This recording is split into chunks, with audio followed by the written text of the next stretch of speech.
Bonjour tout le monde, c'est le moment d'aborder la première famille d'outils statistiques concernés par cette formation, les statistiques descriptives univariées.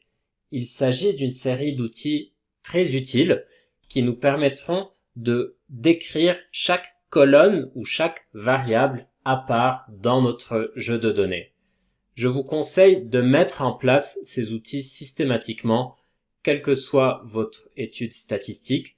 Ces outils vous permettront tout d'abord d'avoir une première caractérisation descriptive de vos données. Ils vont vous permettre d'observer de premières tendances peut-être dans vos données. Deuxièmement, ces outils vous permettront de détecter des erreurs de saisie, peut-être quelques erreurs dans vos données, de manière assez précoce dans le processus d'analyse. Ça va vous permettre d'intervenir de manière assez précoce sur vos données, de corriger ces erreurs avant que vous vous lanciez dans des outils statistiques ou de modélisation ou de prédiction plus complexes. Alors, troisième chose, ce que je dis très simplement aux utilisateurs, c'est que ces outils vous permettent de trouver de l'inspiration dans l'analyse. Imaginez qu'un jeu de données vous tombe entre les mains et que vous n'avez pas d'inspiration, vous savez pas par quel bout le prendre. Je vous conseille de lancer des statistiques descriptives univariées et je vous garantis que vous trouverez de l'inspiration. Alors nous allons voir comment décrire une variable qualitative et comment décrire une variable quantitative dans un jeu de données. Et je vais commencer avec la description d'une variable qualitative. Je reprends le jeu de données sur les extraterrestres clients d'un site internet de vente de chaussures et je veux me focaliser sur la variable marque préférée. Comment est-ce que je peux décrire cette variable qualitative? Comment est-ce que je peux résumer l'information contenue dans cette variable? Un premier réflexe serait de comptabiliser le nombre d'apparitions de chacune des marques dans le jeu de données. Ça va me permettre de comparer donc la popularité des différentes marques parmi mes clients. Donc cette procédure, ce processus, je l'appelle un tri à plat d'un point de vue statistique.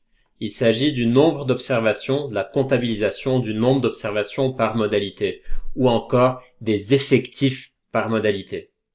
Ces effectifs peuvent aussi s'exprimer en proportion ou en pourcentage, donc le pourcentage de chacune des marques dans la variable marque préférée. On va pouvoir parler du mode. Le mode correspond à la modalité la plus fréquente ou à la marque préférée la plus fréquente parmi mes clients. Ce tri à plat, je vais pouvoir l'exprimer graphiquement grâce à un diagramme en bâton ou grâce à un diagramme en secteur. Personnellement, je préfère les diagrammes en bâton. Voilà comment on peut représenter un tri à plat.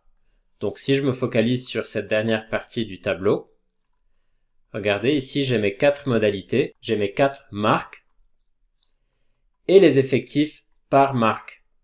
On voit que la marque C est la plus populaire, c'est celle qui apparaît le plus souvent dans le jeu de données.